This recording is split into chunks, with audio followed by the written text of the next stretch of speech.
పత్రిక 3వ అధ్యాయము 4వ వచనాన్ని మనం చదువుకుందాం. ఓడలు కూడా చూడి, అవి ఎంతో గొప్పవై పెనుగాలికి కొట్టుకొని పోబడినను ఓడ నడుపు వాని ఉద్దేశము చొప్పున మిక్కిలి చిన్నదగు చుక్కాని చేత అది త్రిప్పబడును. దేవునికి స్తోత్రం. హల్లెలూయా. ఆ విధంగానే 107వ కీర్తన భాగము 29-30 వచనాలు కూడా మనం చదువుకుందాం. 107వ కీర్తన భాగము 29-30 వచనాలు కూడా. ఆయన తుఫానును ఆపివేయగా దాని తరంగములు అణిగిపోయెను. అవి నిమ్మలమైనవని వారు సంతోషించిరి. వారు పోదలిచిన రేవునకు ఆయన వారిని నడిపించును. దేవునికి స్తోత్రం. హల్లెలూయా. చదవబడిన వాక్యాన్ని మనం గమనిస్తే ఓడను గురించి రాయబడిన మాట ఇక్కడ. హల్లెలూయా. చూడండి, అది ఎంత పెద్ద ఓడ అయినా సరే చిన్న చుక్కాని చేత అది తిప్పబడుతూ ఉంటుందని రాశాడు అక్కడ. హల్లెలూయా. చూడండి, ఓడ అంటే నిజంగా చెప్పాలంటే 107వ కీర్తన భాగంలో చదివిన మాటను మనం గమనిస్తే అది చేరవలసిన ధరికి రేవునకు అది చేర్చబడెను అని రాశాడు అక్కడ. హల్లెలూయా. చూడండి, బైబిల్లో రాయబడిన మాట ఎలాగుందంటే ఈదరి అద్దరి అని రాయబడతా ఉండదు. ఈదరి అద్దరి అంటే మనిషి యొక్క జీవితమే ఒక ఓడ ప్రయాణం లాంటిది ఈ దినము. హల్లెలూయా. మన కుటుంబము ఓడ లాంటిది ఈ దినము. హల్లెలూయా. మన సంఘము కూడా ఓడ లాంటిదే ఈ దినము. హల్లెలూయా. నిజంగా ఓడ ఎక్కడ ప్రయాణం చేస్తూ ఉంటుంది? సముద్రాల్లో ప్రయాణం చేస్తూ ఉంటుంది. ఓడ సముద్రంలో ప్రయాణం చేస్తూ ఉంటే ఓడ నడిపించే ఓడ నావికుడు కూడా కావాలి. దాన్ని అదుపు చేయడానికి, కంట్రోల్ చేయడానికి కూడా ఏం కావాలంట? చుక్కాని కూడా కావాలని రాస్తాడు అక్కడ. హల్లెలూయా. ఇదంతా ఉంటేనే ఆ ఓడ నడిపించబడుతూ ఉంటుంది అక్కడ. హల్లెలూయా.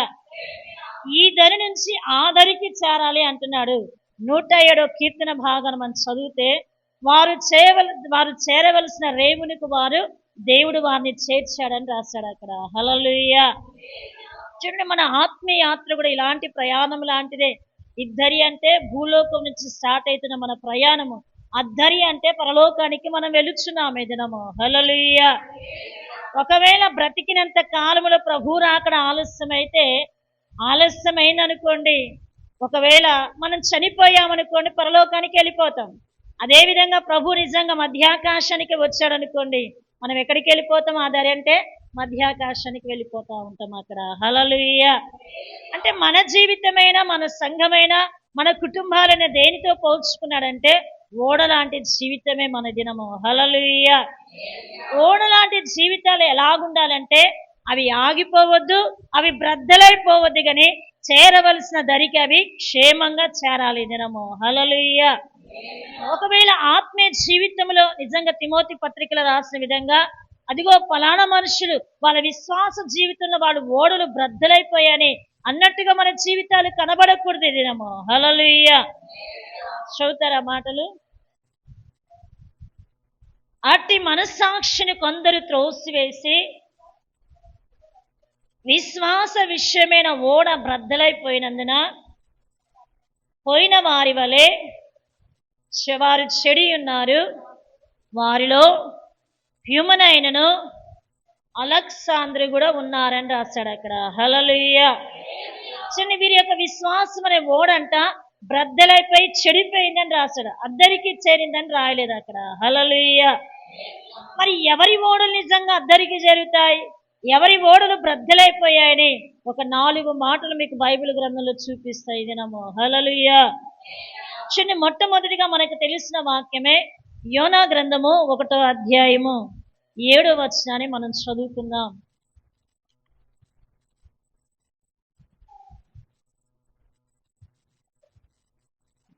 అంతలో ఓడవారు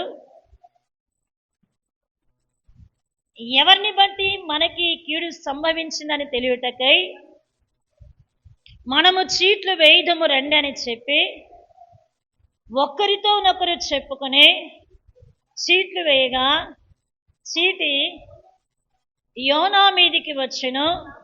కాబట్టి వారు అతన్ని చూచి,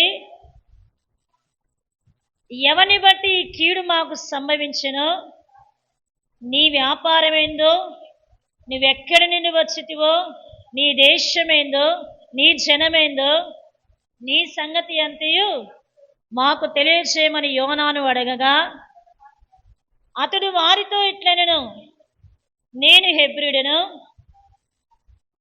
సముద్రమునకును భూమికిని సృష్టికర్తను, ఆకాశమందున దేవుడైన యెహోవా యందు నేను భయభక్తులు గలవాడును. అతడు యెహోవా సన్నిధిలో నుండి పారిపోతున్నట్లు అతడు ఆ మనుష్యులకు తెలియజేసి ఉండెను కనుక అని రాశాడు అక్కడ. హల్లెలూయా.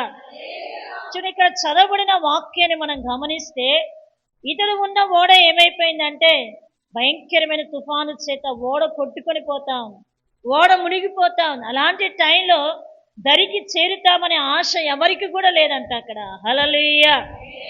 తామును కాపాడుకోవడానికి తమ సరుకులు, ఆ ఓడలో ఉన్న ఆహారం అంతా ఏం చేశారంట, సముద్రంలో పడవేశారని రాశాడు అక్కడ. హల్లెలూయా.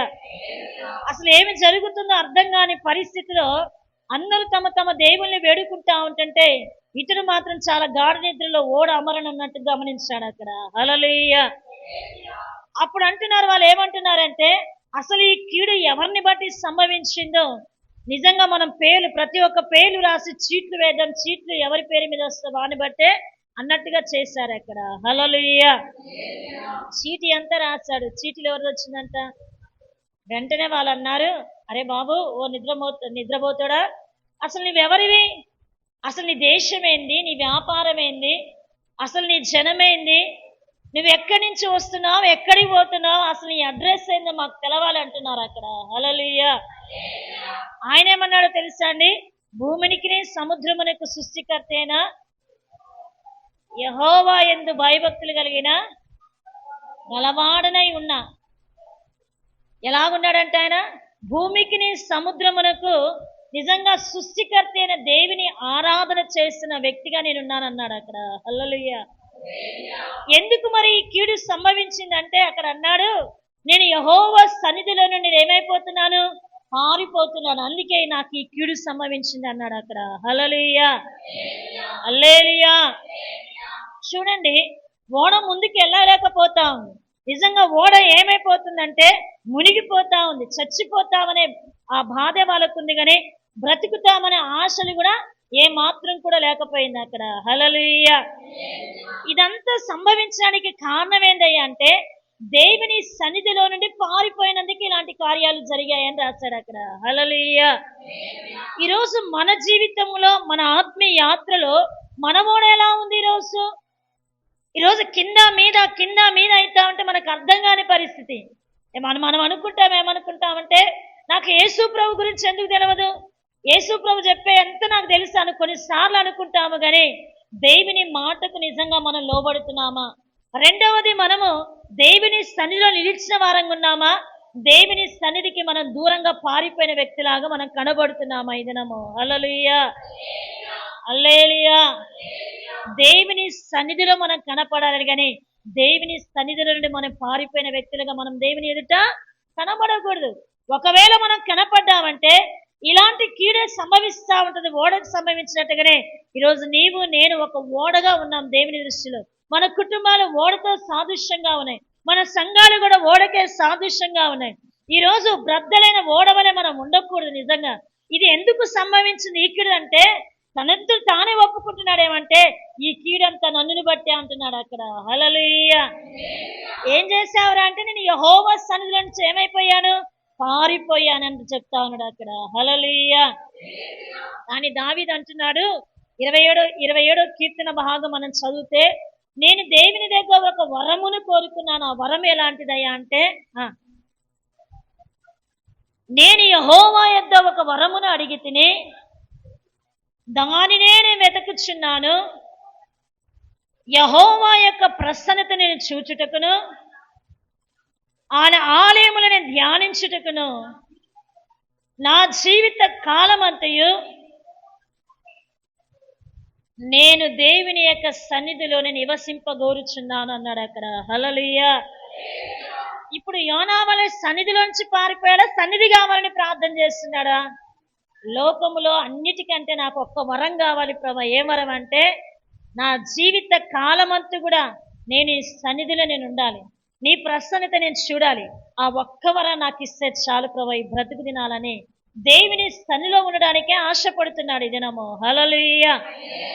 యోనా వలె సన్నిధిలో నుండి పారిపోవడానికి ఆయన ఇష్టపడతలేడు అక్కడ. హల్లెలూయా.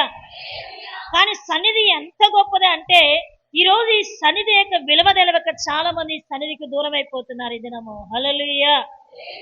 ఆదివారం పూట బంధువులు వస్తే దూరం అయిపోతా ఉంటాం, ఏదైనా ఫంక్షన్ వస్తే మనం దూరం అయిపోతా ఉంటాం. అంటే మనం దేవుని సన్నిధి ఎంతగా ప్రేమిస్తున్నామంటే, మన బంధువుల కంటే మన దేవుని సన్నిధి కంటే మన బంధువులే ముఖ్యం అనుకుంటా ఉంటాం, మనకున్న ఫంక్షన్లే ముఖ్యం అనుకుంటాం. కానీ దేవుని సన్నిధి నిజంగా ఎంత విలువైంది ఈరోజు మనం తెలుసుకోలేకపోతున్నాం ఈ దినము. హల్లెలూయా. ఒక మందిరంలోనంట ఒక చాలా దేవుని సన్నిధికి వస్తా పోతా ఉండేదంట. ఎక్కడ కూర్చునేదంటే ముందు లైన్లోనే కూర్చునేదంట. కానీ ఒకరోజు టైం జరిగిన కార్యం ఏంటంటే, వాళ్ళ జరిగిన సంఘటన నేను చెప్తున్నా చూడండి.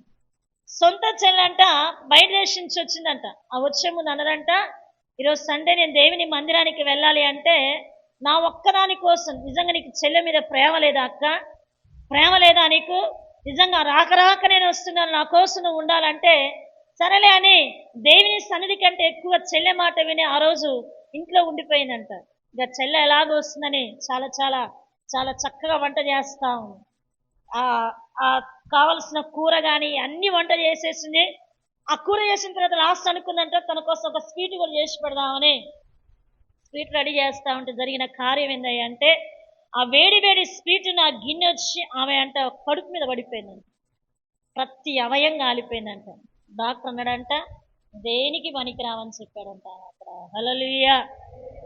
ఇంత కీడు సంభవించడానికి కారణం ఏందయ్యా అంటే, తన చెల్లెలని యొక్క మాటకి ఇచ్చినంత వాల్యూ కూడా దేవుని సన్నిధికి ఇవ్వలేకపోయిందాము అక్కడ. హల్లెలూయా. అవునా కాదా? అవునా కాదా? ఈరోజు నేను అంటున్నా, దేవుని సన్నిధిలో ఉండటానికి మనం ఇష్టపడాలి, కానీ దేవుని సన్నిధికి మనం దూరంగా మనం పారిపోయే వ్యక్తులుగా ఉంటే నిజంగా మనకి కీడు సంభవిస్తుంది అని రాశాడు అక్కడ. హల్లెలూయా.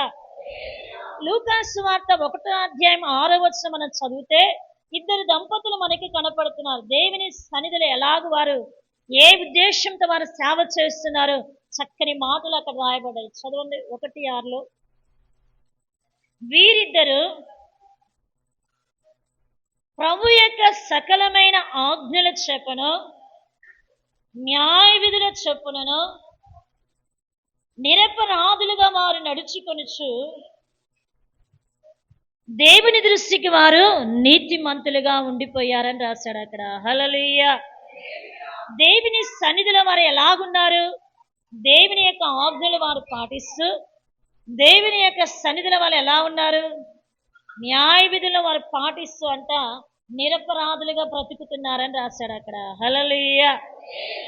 సన్నిధిని ఎప్పుడు వారు వదిలిపెట్టలేదు. వారి క్రమము చొప్పున ఎప్పుడైతే వస్తా ఉందో ఆ క్రమము దగ్గర దేవుని సన్నిధిలో వారు నిలవడం మొదలు పెట్టారు అక్కడ. హల్లెలూయా. ఈరోజు మనం దేవుని సన్నిధికి ఎలా వస్తున్నాం? మనం ఆశతో వస్తున్నామా? ఆసక్తితో వస్తున్నామా? నామకార్థంగా వస్తున్నామా? దేవుని సన్నిధిని ప్రేమించి వస్తున్నామా? లేకపోతే చూడాలని వస్తున్నామా? ఈరోజు మనముగా నిజంగా పరీక్షించుకున్నాం ఈ దినము. హల్లెలూయా. దేవుని సన్నిధిని ప్రేమించిన దావీదు యొక్క తలరాతే మారిపోయింది అక్కడ. హల్లెలూయా. ఎన్నటెన్నటికి దావీదు యొక్క సింహాసనాన్ని స్థిరపరుస్తానని దేవుడు తన వాగ్దానం ఇవ్వడానికి కారణం ఏంటో తెలుసా? దేవుని యొక్క సన్నిధిని అంతగా ప్రేమించాడు ఆ వ్యక్తి అక్కడ. హల్లెలూయా. నువ్వు ఎంతగా ప్రేమించగలుగుతా ఉంటావో నిశ్చయంగా అంత మేలుని జీవితంలో దేవుడు చేస్తా ఉంటాడు ఈ దినము. హల్లెలూయా. దేవుని సన్నిధికి దూరం అయిపోతా ఉంటే రాబోయే ఆ కీడుని ఎవడు కూడా తప్పించలేడు ఈ దినము. హల్లెలూయా. హల్లెలూయా. ఇదే లూకా సువార్తలో మనం గమనిస్తే అన్న అనే ఒక స్త్రీ మనకి కనపడుతూ ఉంటుంది అక్కడ. హల్లెలూయా. వివాహం అయిపోయిన తర్వాత 7 సంవత్సరాలు తన భర్తతో కాపురం చేసిన తర్వాత తన భర్తను కోల్పోయింది. కోల్పోయిన తర్వాత ఆమె చేసిన కార్యం ఏంటంటే 84 సంవత్సరాలు దేవుని యొక్క సన్నిధిని వదిలిపెట్టకుండా ఉపవాసంతో ప్రార్థన చేసిందని రాశాడు అక్కడ. హల్లెలూయా. చూడండి, ఆమె ఉపవాసం చేసిన దినాలు, దేవుని సన్నిధిలో నిలిచిన దినాలు 84 సంవత్సరాలు అంటే ఆమె వయసు ఎంత ఉంటుంది? ఉదాహరణకి నేను అంటున్నా, ఈ రోజును బట్టి చూస్తే ఒక 18 సంవత్సరాలకి మనం వివాహం చేస్తాం. అప్పటి కాలంటే ఒక 15 సంవత్సరాలు అనుకోను, ఉదాహరణకి కాదులే కానీ ఉదాహరణకి అలా అంటున్నాం. ఒక 15 అన్నా వివాహమై 7 సంవత్సరాలు అంటే 17 ప్లస్ 7 22 అయితే ఆ 84కి 22 ఎంత అవుతుందండి? 110 అయిందా? ఇంతసేపు లెక్క పెడితే 22 84 106 సంవత్సరాలు అయిందా? అంతేనా? 84 సంవత్సరాల మనిషి దేవుని మందిరాన్ని నిజంగా ఆమె వయస్సులో నుంచి మొదలు పెట్టుకుంటే వృద్ధాప్యం వచ్చేంత వరకు కూడా ఏది వదిలిపెట్టలేకపోయింది? ఆమె వదిలిపెట్టలేకపోయింది కాబట్టే ఆ సర్వోన్నతిని దేవుని కుమారుని ఆమె ఎత్తుకొని ఆ విమోచకుని ఏ ఆదరణ కోసం కనిపెడుతున్న ఆ విమోచకుని చూడగలుగుతున్నానని ఆ వృద్ధాప్యంలో యేసు ప్రభువుని చూసింది అక్కడ. హల్లెలూయా, హల్లెలూయా. చూడండి, నేను అంటున్న దేవుని యొక్క సన్నిధిలోని మనం పారిపోయే వ్యక్తులము కాదు, కానీ దేవుని సన్నిధిలో మనము నిలిచే వారంగా దేవుని సన్నిధిలో మనం కనబడితే మన ఓడ ఎక్కడ కూడా బ్రద్దలు కాదు, చేరవలసిన గమ్యానికి అది చేరిపోతా ఉంటుంది అక్కడ. హల్లెలూయా. ఈరోజు ఆ ఓడ చేరకపోవడానికి కారణం ఏంటంటే యెహోవా సన్నిధిలో నుండి పారిపోయి వచ్చాను అంటూ చెప్తున్నాడు అక్కడ. హల్లెలూయా. ఈరోజు నీ ఓడ కూడా బ్రద్దలైపోయింది, కారణమే అంటే దేవుని యొక్క సన్నిధిలో నిలవలసిన మనము దేవునికి దూరమైపోతున్నాం కాబట్టి మన ఓడలు కూడా బ్రద్దలైపోతా ఉన్నాయి దినము. హల్లెలూయా. రెండవ ఓడను కూడా మనం జ్ఞాపకం చేసుకుందాం. 2వ దినవృత్తాంతాలు 20వ అధ్యాయం 35వ వచనాన్ని మనం చదువుకుందాం.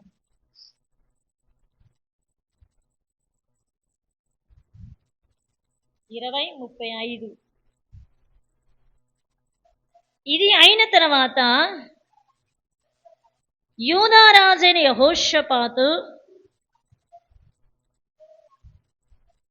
మిక్కిలి దుర్మార్గంగా ప్రవర్తించిన ఇశ్రాయేలు రాజైన అహజ్యాతో స్నేహము చేసెను. తర్షీషునకు పోవలసిన ఓడలను చేయింపవలెనని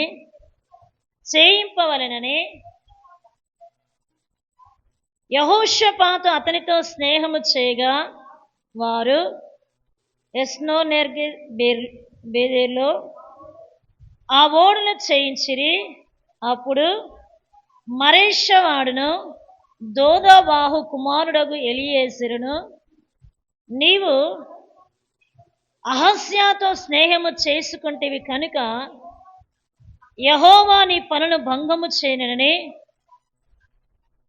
యెహోషాపాతు మీద ప్రవచనం ఒకటి తెలియచేసెను అన్నాడు అక్కడ. హల్లెలూయా.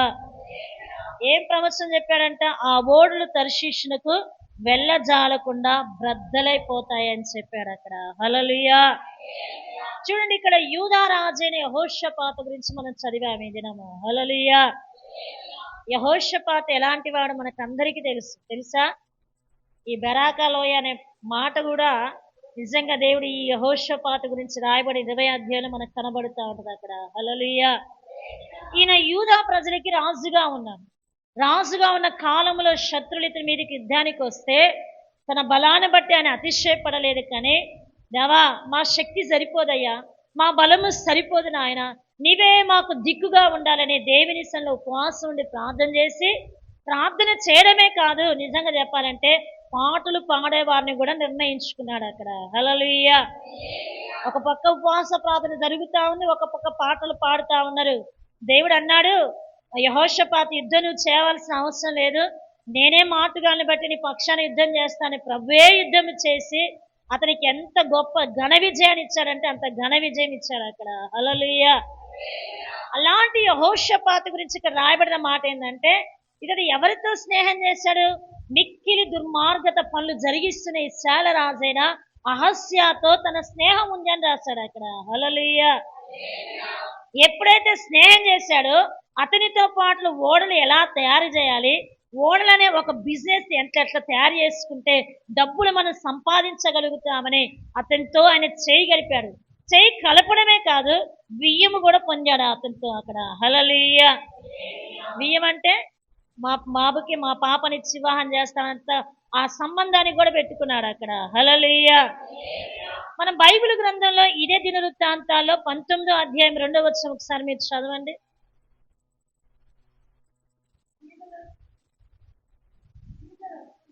19:2. హనాని కుమారుడగు అతని ఎదుర్కొనబోయి రాజైన యెహోషాపాతుకు ఇలాగు ప్రకటన చేసెను, నీవు భక్తిహీనులకు సహాయం చేసి యెహోవా శత్రువులకు స్నేహితుడవైతివి కదా. అందువలన యెహోవా సన్నిధి నుండి కోపము నీ మీదికి వచ్చును అని రాశాడు అక్కడ. హల్లెలూయా. ఒక ఆయన దీర్ఘదర్శి అంటే ప్రవక్త అయిన హనాని కుమారుడు యోహు ఏమంటున్నాడంటే యెహోషాపాతుతో, నీవు భక్తిహీనులకు సహాయము చేసి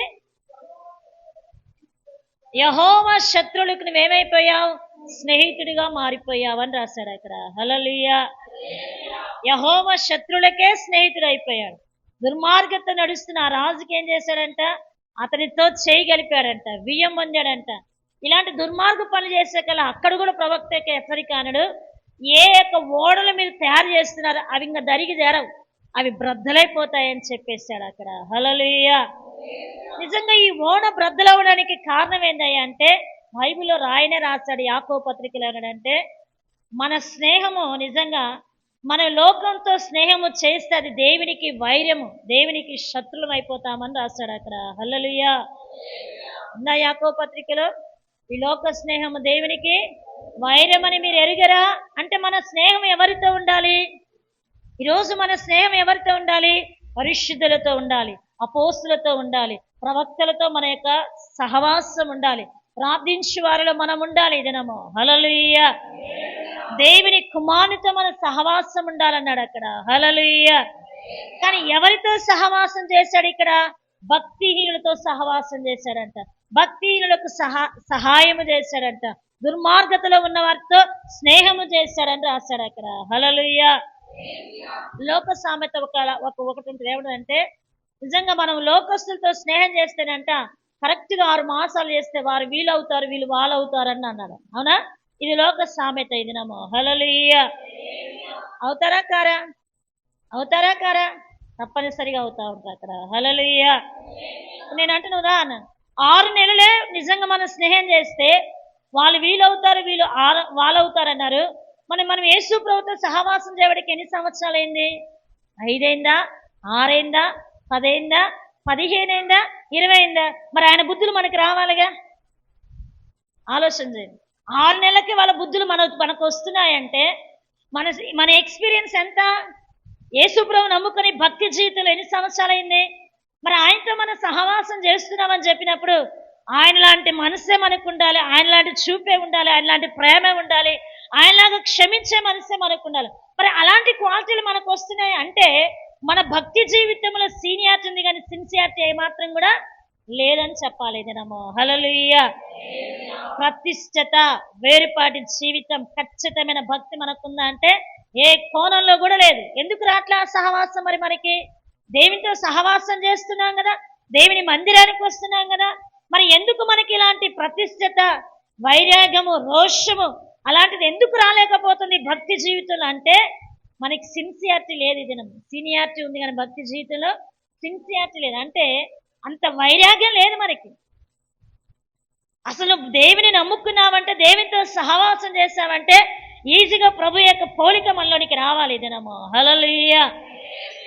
6 నెలలకి అంత మారిపోతున్నామంటే ఇన్ని సంవత్సరాలు దేవుని సన్నిధికి వస్తున్న, సహవాసం చేస్తున్నా మనకి దేవుని పోలికలే రావాలి. దినము హల్లెలూయా. అని ఇక్కడ రాయబడిన మాట ఏంటంటే ఆయన సహవాసం ఎవరితో ఉందంటే లోకముతో, లోక స్నేహముతో, భక్తిహీనులతో ఉండిపోయిందని రాశాడు అక్కడ. హల్లెలూయా. కీర్తన భాగం 26 కూడా మీరు చదవండి. కీర్తన భాగము 26వ కీర్తన భాగము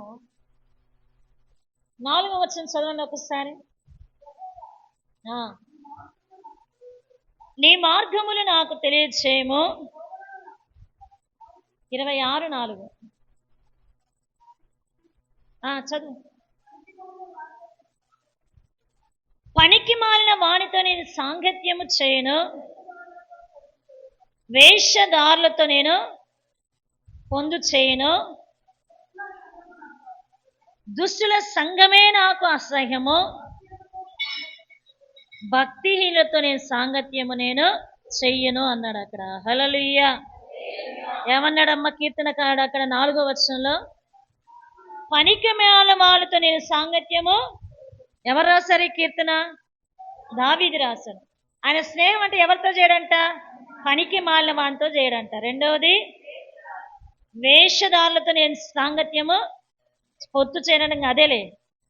రెండోది, మూడోది, దుష్టుల సంఘం అయితే నాకు అసహ్యము అన్నాడు. 4వది ఏమన్నాడు?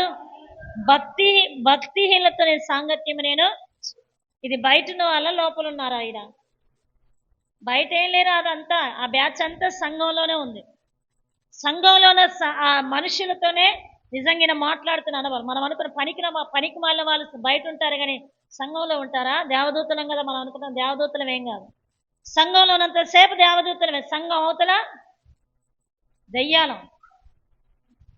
మనం దయ్యాలం, సంఘం వెలుపల దయ్యాలం. సంఘంలో మాత్రం ఎలా ఉంటామంటే దేవదూతలంగా మనం కనపడతాం. అబ్బా, నా అంత ప్రార్థన పర్లేనంతగా అలాంటి భక్తి జీవితంలో మనం ఉంటాం. కానీ ఈ దావీదు అంటున్న మాట ఏంటంటే, పనికి మాలిన వానితో నేను సాంగత్యము. పనికి మాలిన అంటే మన మామూలుగా ఏమంటాం? ఎవరిని అంటాం పనికి మాలిన వాడని? చెప్పండి. వీడు దేనికి పనికిరాడా ఏమంటాం? ఆ దేనికి పనికిరాడన్న వానితో మనం సాంగత్యం చేస్తాం. రెండోది, దుష్టుల సాంగత్యం. వేషధాలతో నాకు పొత్తు లేదన్నాడు. వేషధారాలు ఎలా ఉంటారంటే పైకి భక్తిగా ఉంటారు, లోపల మాత్రం అంత కీర్తి ఉంటుంది. వాళ్ళకి ఏముంటుంది చెప్పండి? పైకే భక్తి, పైకే మంచిగా ఉంటారు కానీ లోపలనే ఉంటారు వాళ్ళు అక్కడ. హల్లెలూయా. మూడోది, దుష్ట సాంగత్యం. చూడండి, దుష్టులు కూడా సంఘంలోనే ఉంటారంట అక్కడ. హల్లెలూయా. 4వది, భక్తిహీనతో కూడా సాంగత్యం చేయడంట అక్కడ. హల్లెలూయా. భక్తిలో హీన దశకు వచ్చిన వారితో కూడా సాంగత్యం చేయడంట. ఎవరితో చేస్తాడంటే భక్తిలో మంచిగా నిజంగా వాళ్ళు బాగా వైరాగ్యంతో భక్తితో ప్రార్థనతో ఉంటారు చూసినవా, వారితో సాంగత్యం చేస్తాడంట అక్కడ. హల్లెలూయా. భక్తిహీనతలో ఉన్నవారు భక్తిహీనులు కోరుకుంటారు. భక్తి గల వారితో సహవాసం చేయడానికి వారు ఇష్టపడరు. ఇది నేర్చుకోండి మీరు. భక్తి గల వాళ్ళకి భక్తి గలవారంటేనే ఇష్టం. భక్తిహీనత గలవారికి భక్తిహీనత గలవారే వాళ్ళ స్నేహాన్ని వెతుక్కుంటారు అంతే అక్కడ. హల్లెలూయా. భక్తి గలతో ఉండడానికి వాళ్ళు ఇష్టపడరు. ఎందుకంటే ఆ భక్తి మనం చేయలేం కాబట్టి మనకి ఇష్టం ఉండదు. వాళ్ళతో ప్రార్థన చేయడానికి మనం ఇష్టపడం. వాళ్ళతో నిజంగా మనం ఇలాంటి సహవాసానికి రావడానికి ఇష్టపడం. ఎందుకంటే భక్తి మనం చంపేత్తరా బాబా. భక్తి గలతో పోవద్దు. భక్తిహీనత ఉంటే మనకి వాళ్ళకి సెట్ అవుతుంది కాబట్టి వాళ్ళతో మన సాంగత్యం అయితే అయిపోయిందని అలాంటి వాళ్ళతో మనం సహవాసం చేస్తూ ఉంటాం అక్కడ. హల్లెలూయా. నేను అంటున్నా, నీ భక్తి హీన దశకు వస్తే నువ్వు భక్తిపరులతో సహవాసం చేస్తే నువ్వు భక్తిపరుడు అయిపోతావు ఈ దినము. హల్లెలూయా. నీ భక్తిలో మంట కలుగుతూ ఉంటుంది ఈ దినము. హల్లెలూయా. ఆ మంట నీకు కలగాలంటే, ఆ ప్రతిష్టత నీకు రావాలి అంటే నువ్వు భక్తి గల వారితో నీ సహవాసం ఉండాలి ఈ దినము. హల్లెలూయా. పరిశుద్ధులతో మన సాంగత్యం చేసుకోవాలి ఈ దినము. హల్లెలూయా.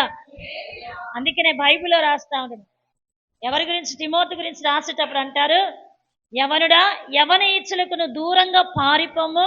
ఎవరితో నీ సహవాసం ఉండాలంటే ప్రార్థన చేయి వారితో నీ సహవాసంలో ఉండు అంటా ఉంటాడు అక్కడ. హల్లెలూయా. హల్లెలూయా. అందుకే నేను అంటే నీ సహవాసం ఎట్టుదో నువ్వు అట్టివాడవై ఉంటా ఉంటావు. ఇది ఏంటంట, నువ్వు ఎవరితో సహవాసం కలిగి ఉంటా ఉంటావో నీ బుద్ధి కూడా అలాంటిదే కాబట్టి అట్టి స్నేహాన్ని కలిగి ఉంటావు. కాబట్టి ఈ సామెత ఏమన్నాడంటే, నీ ఎవరితో సహవాసం చేస్తావు నీవు అట్టి వాడవే అన్నాడు లోకం అక్కడ. హల్లెలూయా. కాబట్టి మనం క్రైస్తవులముగా మనం ఎవరితో సహవాసం చేయాలంటే మనమైతే మన ప్రభుతో మనము సహవాసము కలవారంగా ఉందాం ఈ దినము. హల్లెలూయా. హల్లెలూయా. భక్తి జీవితంలో వైరాగం కలిగి బ్రతుకుదాం ఈ దినము. హల్లెలూయా. మన సేవకులకి నిజంగా దేవునికి వాక్యానికి మనం లోబడి బ్రతుకుదాం ఈ దినము. హల్లెలూయా. ఒకటి జరిగిన సంఘటన నేను చెప్తా చూడండి. ఒక సేవకుడు అంట 5వ తరగతి చదువుతున్న వ్యక్తితో అన్నాడంట బాబుతోటి, అరే నీ డ్యూటీ ఏం డ్యూటీ అంటే మామూలుగా మందిరానికి వస్తున్న చెప్పులు మాత్రం చక్కగా పెట్టాలి. నేను చెప్పేంత వరకు నీ డ్యూటీ ఎప్పుడు ఆడే డ్యూటీ అని చెప్పాడంట అక్కడ. హల్లెలూయా. మన పిల్లలకి కొన్ని కొన్ని డ్యూటీలు అప్పచెప్తాను సండే. అరే ప్రతి ఆదివారం ఆ కిటికీలు 3వ పాటకి నువ్వు మూసేరా అంటే ఒక్కడు చేయలే ఆ పని. నేను 2వ పాట చూస్తా అంటే ఎవడు నాకెళ్ళి చూస్తాడా, వానికి సైగ చేద్దామని చూస్తా ఉంటా. ఒక్క డ్యూటీ చేయలే. కానీ ఈ దైవ సేవకుడు చెప్పిన 5వ క్లాస్ పిల్లగాడు అంటే మా అంటే ఈ పాప 4వ క్లాసా నేను చేస్తే నీకు ఎన్ని సంవత్సరాలు? 9. అయితే 10 సంవత్సరాల పిల్లగాడుతో అన్నాడు. ఏమన్నాడంటే, అరే ప్రతి ఆదివారము నువ్వు చెప్పులు చక్కగా పెట్టే డ్యూటీ నువ్వు చేయాలన్నాడంట. 6 అయిపోయింది, 7 అయిపోయింది, 8 అయిపోయింది, 9 అయిపోయింది, 10వ సంవత్సరం అంటే 10వ క్లాస్ చదువుతున్నట్ట. అప్పుడు అన్నాడంట, మాస్టర్ గారు 5 సంవత్సరాలు ఈ డ్యూటీ చేశాను, నా డ్యూటీ నా పోస్ట్ మార్చాను అన్నాడు. బుద్ధి లేడాడు, నీ డ్యూటీ అదే పోరా అన్నాడంట. అంటే ఏం చేయాలో అర్థం కాకుండా కొద్ది వయసు ఎందుకంటే ఫీలింగ్స్ ఎక్కువ వస్తాయి కదా పోరగాళ్ళకి. మళ్ళీ కాలేజ్ చదివాడంట, సెకండ్ ఇయర్ చదివాడంట, degree first year, second year, third year. మళ్ళీ వచ్చాడంట సేవకుడు దగ్గర, నేను డిగ్రీ చదువుతున్న పాస్టర్, నా పోస్ట్ మార్చాను, నేను చెప్పింది నువ్వు చెయ్యనడాను. ఆ డిగ్రీ అయిపోయిన తర్వాత ఒక జాబ్ చూసుకున్నాడంట, చక్కని జాబ్ వచ్చిందంట. పాస్టర్ గారు నేను చక్కని జాబ్ చేస్తున్నా, డ్యూటీ మార్చండి పాస్టర్ గారు అన్నాడు. నేను చెప్పింది దాకా పనికి మళ్ళీ నువ్వు అక్కనే ఉన్నాడంట. పాపం ఎన్ని అన్నా కానీ ఆ డ్యూటీ మాత్రం చేయక మానట్లేడు. అంతే చూడండి, దేవుని సేవకుని మాట అలా విన్నాడు ఆయన.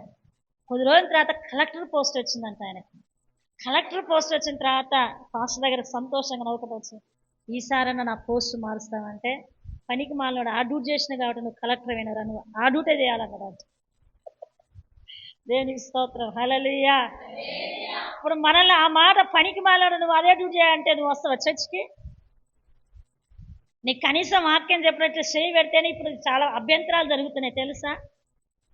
వాక్యం చెప్పేటప్పుడు అంటే సేవకులు అంటే చేయి పెట్టి చూపించద్దండి. చేయి చూపితే అగో పాస్టర్ అమ్మ మైతకెళ్ళే చూస్తుంది, అయితే నా గురించి చెప్పిందని చెప్పి వచ్చేవారం రావట్లేరంట. అందుకనే పాస్టర్లు కూడా చేయి చూపించడం కూడా భయపడుతున్నారంటే ఎంత సంఘానికి భయపడుతున్నారో చూడండి. అంటే సరి చేసుకోవలసిన సంఘం ఈరోజు ఏం చెప్పగలుగుతుందంటే, నువ్వు నాకే చెప్పావు నేను ఎందుకు రావాలని సంఘాలు మార్చిపోతున్నారు అక్కడ. హల్లెలూయా. మనసు మార్చుకోవట్లేరు, ప్రవర్తన మార్చుకోవట్లేరు, హృదయాలను సరి చేసుకోలేకపోతున్నారు, కానీ సంఘాలైతే మారగలుగుతా ఉన్నారు ఈ దినము. హల్లెలూయా. ఆ వ్యక్తి ఒకవేళ మనలో ఎవరినైనా అన్నాడు అనుకోండి, ఆ సేవకుడు ఇలాగా పనికి మాలన ఈ పని చేయబడికి నువ్వు కలెక్టర్ ఈ పనికి నువ్వు అదే చేయాలంటే నేనెంత, నా బ్రతికెంత, నీ కలెక్టర్ ఎంత, ఎన్ని ప్రాంతాలకి నేను కలెక్టర్ అంటమానవా? చూడండి, ఆయన మాత్రం ఎంత విధేయత చూపాడంటే సేవకుని మాటకి అంత విధేయత చూపించాడు కాబట్టి ఈరోజు ఒక మంచి స్థితిలో ఉన్నాడు అక్కడ. హల్లెలూయా. హల్లెలూయా. ఈరోజు నేనంటే మన ఓడ బ్రద్దలైకుండా ఉండాలి అంటే లోక సహవాసం కాదు. ఈరోజు మన సహవాసం ఎవరితో అంటే దేవునితో, పరిశుద్ధులతో, సేవకులతో, ప్రవక్తలతో, అపోస్తులతో మనం ఉండాలి సహవాసం ఈ దినము. హల్లెలూయా. మీరు అనుకుంటారు సేవకులు అంటే ఊరికనే అంటారు. చూడండి, సౌలు గాడిదలు కాసేవాడేనా? ఇప్పుడు గాడిదలు ఎక్కడున్నాయని దేవుని సేవకుని దగ్గర పోతే, అరే నేను చెప్పింది ఒకటి చెయ్యి అంతే, ఆ తర్వాత నీ గాడిదలు నీకు కనపడతాయంటే ఆయన ఒక గుంపును కలుసుకున్నాడంటే. ఏం గుంపు అమ్మ అది? ప్రవక్తల గుంపు అని రాశాడు అక్కడ. హల్లెలూయా. ప్రవక్త సహవాసం ఎప్పుడైతే కూర్చున్నాడో ప్రవక్తల అభిషేకం అతని మీదకి వచ్చి ప్రవచించడం మొదలు పెట్టాడని రాశాడు అక్కడ. హల్లెలూయా.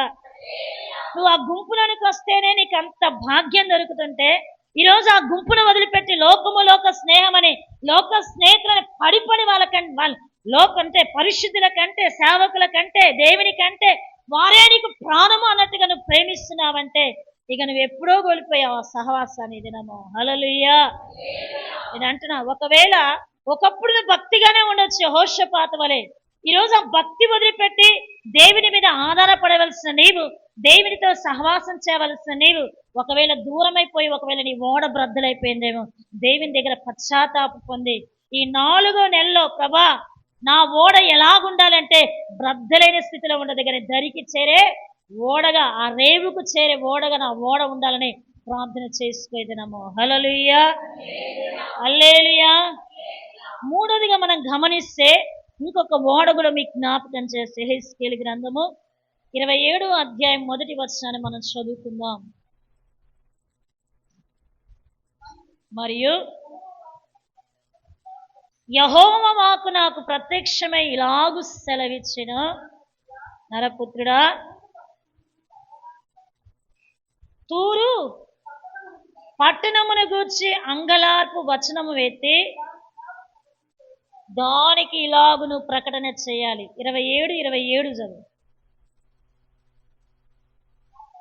అప్పుడు నీ ధనమును, నీ సరుకులను, నువ్వు కదిలించు వస్తువులను, నీ నావికులను, నీ ఓడ నాయకులను, నీ ఓడను బాగు చేయవారును, నీతో వర్తకము చేయవారును, నీలో ఉన్న సిపాయిలందరూ, నీలో ఉన్న జన సమూహములనియు నీవు కూలే దినమందే సముద్ర మధ్యమందు కూలుదురు అని రాశాడు అక్కడ. హల్లెలూయా. చూడండి, ఇక్కడ తూరు అనే పట్టణముల గురించి ఒక దైవోక్తి వచ్చేసింది. ఒక వచనం ఎత్తాను. ఈ తూరుకు సంబంధించిన ఈ ఓడ అంట కూలిపోబోతా ఉంది.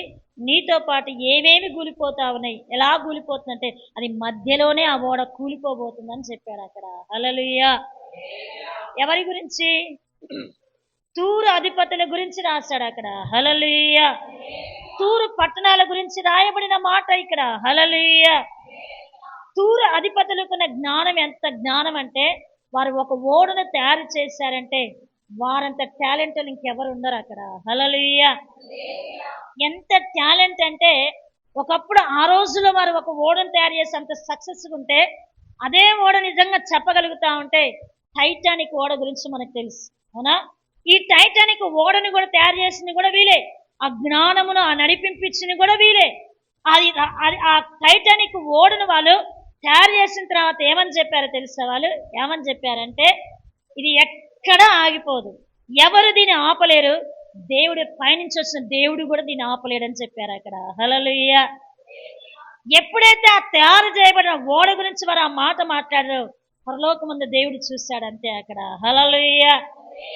ఏమైపోయింది? టైటానిక్ ఓడ బ్రద్దలైపోయింది అక్కడ. ఎంతమంది చనిపోయారు. టైటానిక్ ఓడ అంటే అసలు ఎంత ఫేమస్, అంత తయారు చేశారు వాళ్ళు. ఇది దేవుడు కూడా అడ్డుపరచలేడు, అది తప్పనిసరిగా దరికి చేరుతని చెప్పాడంట వాడు అక్కడ. హల్లెలూయా. సేమే ఇదే మాట బైబిల్లో మీకు నేను చూపిస్తా చూడండి. 28:1 కూడా చాలా చక్కని. యెహెజ్కేలు గ్రంథము 28:1. మరియు యెహోవా వాక్కు నాకు ప్రత్యక్షమై ఇలాగు సెలవిచ్చెను, నరపుత్రుడా, ఆ తూరు అధిపతితో నువ్వు ఇలాగు ప్రకటించుము, ప్రభువుకు యెహోవా సెలవిచ్చినదేమనగా, గర్విష్ఠుడవై నేను ఒక దేవుడును దేవతను అయినట్టుగా సముద్రము మధ్య నుండి నేను ఆశ్రయుడై ఉన్నాను అని నువ్వు అనుకొనుచున్నావు. నీవు దేవుడు కాక మానవుడివై ఉండి కూడా దేవునికి తగినంత అభిప్రాయము కలిగి ఉన్నావు. నీవు దానియేలు కంటే జ్ఞానవంతుడవు లేదు, నీ జ్ఞానము చేతనే నీ వివేకము చేతనే ఐశ్వర్యము నందుతివి, నీ ధనాగారాల్లోనికి వెండి బంగారములు తెచ్చుకుంటివి.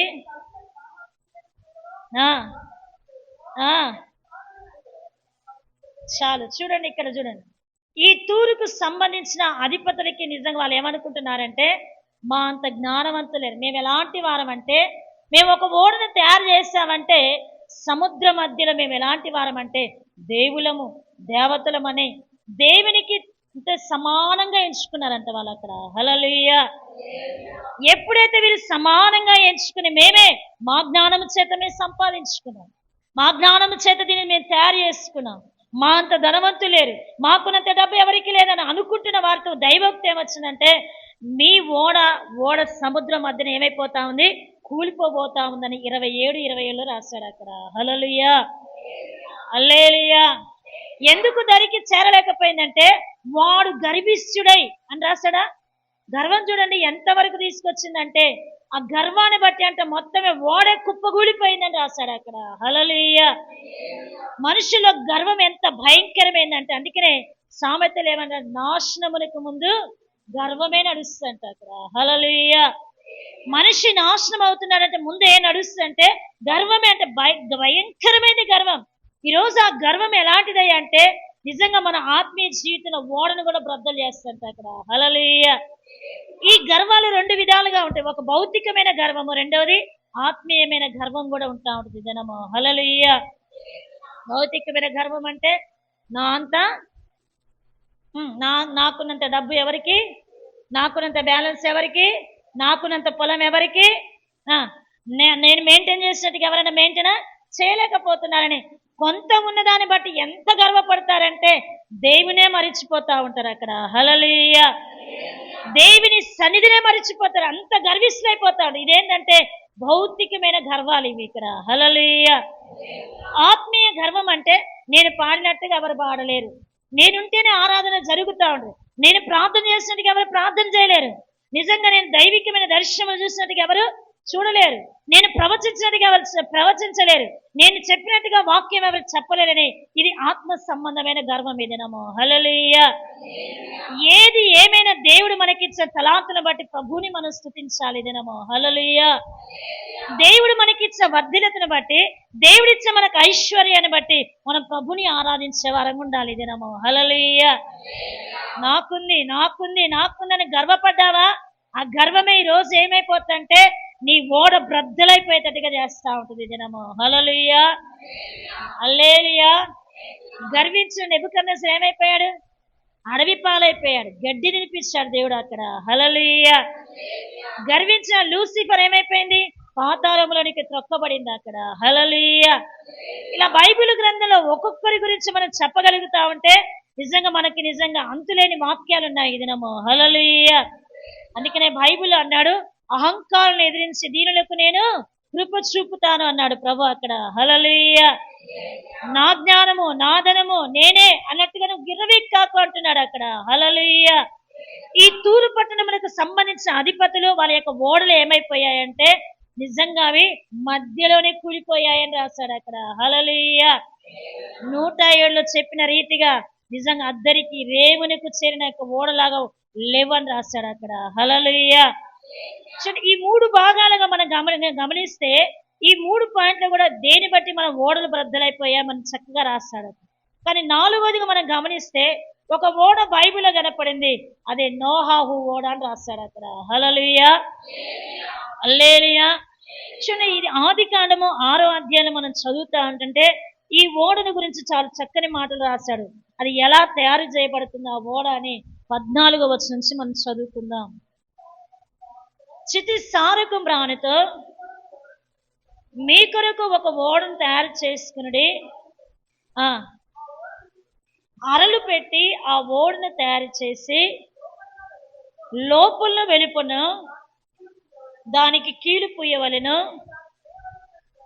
దాని చేయవలసిన విధం ఇది అని రాశాడు అక్కడ. హల్లెలూయా. చూడండి, ఏం రానుతో చెయ్యాలో ప్రభు చెప్పాడు. ఏం రానంట, చితి సారపు రాను అని రాశాడు అక్కడ. హల్లెలూయా. దాన్ని ఎలా తయారు చేయాలో చెప్పాడు, దాని ఎన్ని అంతస్తులు చేయాలో చెప్పాడు, దానికి అరలు ఎన్ని పెట్టాలో పెట్టాడు, ద్వారం ఎన్ని పెట్టాలో ప్రభు కూడా చక్కగా అతనికి చూపించాడు అక్కడ. హల్లెలూయా. ఆ ఓడ గురించి రాయబడిన మాట ఏంటంటే నోహావు దేవుడు ఎలాగూ చెప్పాడో అలాగూ చేశాడు, అట్లు చేశాడని రాశాడు అక్కడ. హల్లెలూయా. హల్లెలూయా. దేవుడు చెప్పకుండా ఏది కూడా కట్టలేదు, దేవుని చిత్త ప్రకారమే ఆ ఓడ కట్టబడింది. ఇప్పుడు ఈరోజు నేను అంటున్నాను, ఓడ ఎంతమంది కట్టారు, ఎవరు కట్టారు? ఇప్పుడు దేవుడు నోహావుతో అన్నాడు, ఏమన్నాడంటే నిజంగా పాపము భూమి మీదకి చాలా విపరీతంగా వచ్చేసింది, నిజంగా ఈ భూలోకాన్ని మొత్తం ఈ భూమిని నేను పూర్తిగా నాశనం చేస్తాను, భయంకరమైన జలప్రలయం రాబోతా ఉంది, దాని నిమిత్తం నువ్వు ఒక ఓడను కట్టాలని ప్రభు అన్న తర్వాత ఇతడు కూడా సువార్త చేశాడో చేయలేదా? ఈ సువార్త లోకములో ఉన్న మనుషులకే కాదు తన ఇంటి వారికి కూడా చెప్పుకుంటున్నాడు. ఏమంటున్నాడంటే వాళ్ళ భార్య దగ్గరకు వచ్చి అంటున్నాడు, అమ్మా ప్రభు నాతో మాట్లాడాడు, నిజంగా దేవుని యొక్క ఉగ్రత భూమి మీదకి రాబోతుందంట, దేవుడు ఒక చక్కని ఓడను తయారు చేయమంటున్నాడు. ఎలాగూ తయారు చేయమంటున్నాడు కూడా చక్కని నమూనా నాకు చూపించాడంటే, నీకు చూపిస్తేనే నాకు చూపిలే కదా, కట్టావులే బల కట్టావు అన్నదా భార్య? అనలే. నిజంగా నోహావు ఎప్పుడైతే ఆ మాట చెప్పాడో భార్య కూడా అతని పనికి ఏం చేసినామే ఏకీభవించింది అక్కడ. హల్లెలూయా. అతనికి 3 కుమారులు ఉన్నారు, 3 కోడళ్ళు ఉన్నారు. చూడండి, ఆ కుటుంబం అంతా వేరువేరుగా లేదు, ఒక్క చోటే ఉంది.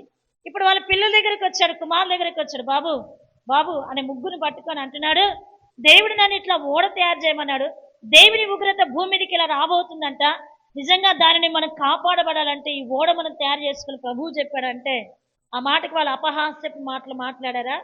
లోతు యొక్క అల్లులు మాట్లాడినట్టు మాట్లాడారా? ఏమన్నా, నానా నీతో పాటు మేము కూడా ఆ ఓడను మేము తయారు చేస్తామని ఆ పనికి వాళ్ళు వచ్చారా లేదా? ఆ తర్వాత కోడళ్ళ దగ్గర కోడళ్ళు కూడా ఇప్పుడు వాళ్ళ భర్తలు అంటున్నారు, అమ్మా మా తండ్రి గారితో దేవుడు మాట్లాడిలా సంగతి అంట, మనం నిజంగా ఓడను తయారు చేసుకున్నామంటే, భలే చెప్పావులే, మీ ముసలోళ్ళకి ఏం పని లేదు, ఆ ముసలోళ్ళతో పాటు మీకు పని లేదు, మమ్మల్ని కూడా ఈ పనికి వంగబెడుతున్నారా అన్నాడా? అంటే చూడండి, ఆ ఓడ నిజంగా ఆ కుటుంబం ఎలాగుందంటే ఒక ఐక్యత, యూనిటీ మనకి కనబడుతూ ఉంది అక్కడ. హల్లెలూయా. ఈ రోజులో వివాహం జరిగిందంటే 6 దినములు కాదు, 6 మాసాలు కూడా మనం ఆ ఐక్యతను నిజంగా మనం పొందలేకపోయాం. పొందుతున్నావా ఈ రోజుల్లో? అత్తకి కోడళ్ళకు పడుతుందా? పడుతుందా? సొంత కుమారుడికి తల్లిదండ్రులకు పడగలుగుతుందా? ఇప్పుడు ఈ రోజును బట్టి జాగ్రత్తగా ఉండి ఏమంటారే, పెళ్లి చేయగానే నీకు ఇంకొక కొంప పెట్టేస్తా అంటున్నాను. ఎందుకు చెప్పండి? ఆ కొంపలో గొడవలు రాకుండా ఉండాలంటే నీకు ఇంకొక సంసారం పెడితేనే నీకు అర్థమవుతుందని ఆ కొంపను ఇంకొక తయారు పెళ్లి కాకముందుగా మనం రెడీ చేస్తున్నాం ఆ ప్లాన్లని అక్కడ. హల్లెలూయా. కానీ నిజంగా చెప్పాలంటే ఎంత ఎంత విధేయతగా, ఎంత ఐక్యత వరకు కట్టుకున్నారంటే, నీతో మాట్లాడితే నాతో మాట్లాడలేదు కదా, భలే మాట్లాడలే అన్నట్టుగా భార్య అనలేదు, పిల్లలు అనలేదు, కోడలేదు. ఎంత యూనిటీ కనపడుతుందంటే, ఎంత ఐక్యత కనపడుతుందంటే, ఎంత సమాధానం కనపడుతుంది ఆ కుటుంబంలో, ఎంత సంతోషం ఉందంటే ఆ ఓడ ఎంత చక్కగా కట్టుకుంటున్నారంటే వాళ్ళు పరిశుద్ధంగా కట్టుకుంటున్నారు. వాళ్ళు ఎలా కట్టుకుంటున్నారు? చాలా పరిశుద్ధంగా. నిజంగా ఈ ఓడ కట్టేంత వరకు, ఓడలో ప్రవేశించే వరకు వారికి పిల్లలు పుట్టారండి? పిల్లలు పుట్టలే. ఓడ బయటికి వచ్చిన తర్వాతనే వాళ్ళకి పిల్లలు పుట్టారు అక్కడ. హల్లెలూయా. ఎంత పరిశుద్ధంగా కట్టారంటే, ఓడలో ప్రవేశించాలంటే, ఈ జలప్రయాణం నుండి మనం తప్పించబడాలంటే పరిశుద్ధత చాలా అవసరమని ఎంత ప్రతిష్టగా పరిశుద్ధతను కాపాడుకున్న వాళ్ళ ఓడలోకి వచ్చారు అక్కడ. హల్లెలూయా. చూడ, జలప్రలయం వచ్చిన తర్వాత అన్ని నాశనం అయిపోయాయి, కానీ దేవుని మాట విని ఓడలోనికి జంతువులు వచ్చాయి, మనుషులు వచ్చారు, వీళ్ళు 8 మంది. ఆ ఓడ యొక్క ద్వారము దేవుడే మూసేశాడు. భయంకరమైన జలప్రలయంలో ఈ ఓడ ప్రయాణం చేస్తా ఉంది. అది ఎక్కడికి చేరిందంటే అరారోతు కొండ మీదకి చేరింది, అంటే అద్దరికి చేరిపోయింది అక్కడ. హల్లెలూయా. హల్లెలూయా. అంటే మధ్యాకాశమైన ప్రభు యొక్క పెళ్లి కుమారు యొక్క చెంతకు చేరాలి అంటే ఈ ఓడ ఎలా పోవాలి? మొదట పరిశుద్ధతను కలిగి ఉండాలి. ఎంత ఐక్యత, ఎంత యూనిటీ, ఎక్కడ కూడా వారికి స్వార్థం ఉన్నట్టుగా, ఎక్కడ కూడా ద్వేషాలు ఉన్నట్టుగా, ఎక్కడ కూడా జగడాలు ఉన్నట్టుగా మనకి కనపడలేదు అక్కడ. హల్లెలూయా.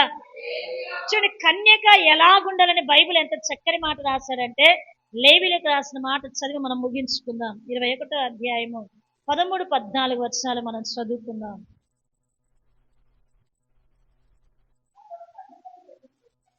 అతడు కన్యకనే పెళ్లి చేసుకునేవలెను, విధవరాలనైనను, విననాడబడినదైనను, భ్రష్టురాలైనను, అనగా జారసి అయినను అట్టి వారిని పెళ్లి చేసుకొనక తన ప్రజల్లో ఉన్న కన్యకనే పెళ్లి చేసుకునవలెను. యెహోవాని నేను, అతని నేను పరిశుద్ధ పరచువాడును కనుక. చాలు. చూడండి, 13వ వచనం మనం చదివితే ఎవరిని పెళ్లి చేసుకుంటాడంటే అన్నాడు? కన్యకను మాత్రమే పెళ్లి చేసుకుంటాడంట అక్కడ. హల్లెలూయా. ఎవరిని చేసుకుంటాడంట? వ్యభిచారం చేసుకుంటానడా? భ్రష్టత్వంలో ఉన్న వారిని చేసుకుంటానడా? శారత్వంలో ఉన్నవారినా? విధవరాలనా? విడబడిదాన్ని చేసుకుంటాడంట? లేదు లేదు, కన్యకనే అన్నాడు అక్కడ. హల్లెలూయా. ఈరోజు సంఘం ఎలాగుండాలి? కన్యకలంగా ఉండాలి దినము. హల్లెలూయా. మనం ఒకే పురుషునికి ప్రధానము చేయబడ్డాము ఈ దినము. హల్లెలూయా. ఎవరా పురుషుడు? ప్రభువైన యేసుక్రీస్తుకి సంఘము ప్రధానము చేయబడింది ఈ దినము. కన్యక అనే సంఘము ప్రధానము చేయబడింది. ఇంకా మనకి వివాహం కాలే. వివాహం చేసుకునే వారు ఎవరు చెప్పండి? యేసు ప్రభువే పెళ్లి కుమారుడుగా రాబోతున్నాడు ఈ దినము. హల్లెలూయా. ఆయనకి ఎవరు కావాలంటే కన్యకే కావాలి ఈ దినము. హల్లెలూయా. ఆ కన్యక ఎలా ఉండాలి? పరిశుద్ధంగా కనపడాలంట. రెండవది నిష్కలంకంగా కనపడాలంట. ఆమె వేశ్యగానే నిజంగా జారత్వం అనే పాపములో ఉన్నది అది కనపడకూడదు అని రాశాడు అక్కడ. హల్లెలూయా. చూడండి, ఈ ఓడలోనికి ఎవరు వచ్చారంటే కన్యకలైన వారే వచ్చారు అక్కడ. హల్లెలూయా. అందరు కన్యకలుగానే కనపడ్డారు అక్కడ. హల్లెలూయా. కాబట్టి చేరవలసి అరారోతు కండని దరికి వారు చేరారు అక్కడ. హల్లెలూయా. ప్రభు రాకడ సమీపంగా ఉంది. మనం అద్దరికి వెళ్ళిపోవాలి. అద్దరికి వెళ్ళాలంటే మనం ఎలాగ వెళ్ళిపోవాలి? కన్యకలుగానే ఉండాలి, పరిశుద్ధంగానే మనం వెళ్ళాలి. ఏ వేటి తీసుకొని రావాలి? పరిశుద్ధమైన పశువు లోపలికి రావాలి, పరిశుద్ధమైనది ఓడలోనికి రావాలి. అపవిత్రమైన ఏడుగు రావద్దు నోహావు అని చెప్పాడు ప్రభు అక్కడ. హల్లెలూయా. నేనన్నానా? బైబిల్లో ఉందా? ఆదికాండం 7వ అధ్యాయం మీరు చదివితే అక్కడ కనబడతావు. ఏమైనా కనపడతాయంటే పరిశుద్ధమైన జాతిలోంచి జతలు జతలుగా ఓడలోనికి రావాలన్నాడు అక్కడ. హల్లెలూయా. అపవిత్రమైనవని చెప్పలే. ఓడలోనికి ఏం రావాలి? పవిత్రమైనవి ఉన్నప్పుడే ఓడ బ్రద్దలైపోదు, అది దరికి చేరుతా ఉంటే అద్దరికి చేరగలదు ఈ దినము. హల్లెలూయా. అద్దరి అయిన మధ్యాకాశానికి వెళ్ళాలి అంటే, అద్దరి అయిన పరలోకానికి చేరాలి అంటే, నీ నా ఓడలు బ్రద్దలైపోకుండా ఉండాలంటే పరిశుద్ధతే మనకి కావాలి దినము. హల్లెలూయా. నోహాబు ఓడవలే మన ఓడ ప్రతి దినము పరిశుద్ధితో కట్టబడాలి దినము. హల్లెలూయా. మన కుటుంబాలు కట్టబడాలి, మన సంఘాలు కట్టబడాలి. అప్పుడే పెళ్లి కుమార్ని మనం ఎదుర్కొనే గుంపుల్లో మనం ఉంటాం. ఈ చిన్న వాక్యం ప్రభు దీవించునుగాక. ప్రార్థన చేసుకుందాం.